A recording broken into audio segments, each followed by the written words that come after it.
রাজশাহীতে এবছর আমের ফলন কম হয়েছে বলে জানিয়েছেন কৃষিমন্ত্রী ডক্টর আব্দুস শহীদ। তিনি বলেন, ফলন কম হওয়ায় এবছর আমের দাম বাড়বে বাজারে।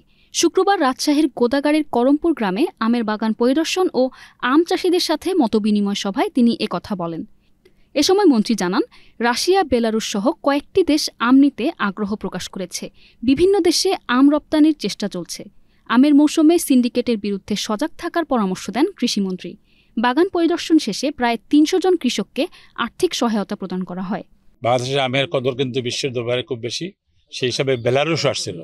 বেলারুশের ফরেন মিনিস্টারও আমার এখানে এসে বলছে আমরা we want mango from you. আমরা যে দিব কোয়ারেন্টাইনের জন্য আমাদের ঢাকা বিমানবন্দর এলাকায় একটা কোয়ারেন্টাইন এরিয়া আছে। ওখান থেকে প্রসেস হয়ে তারপরে কার্গোতে লোড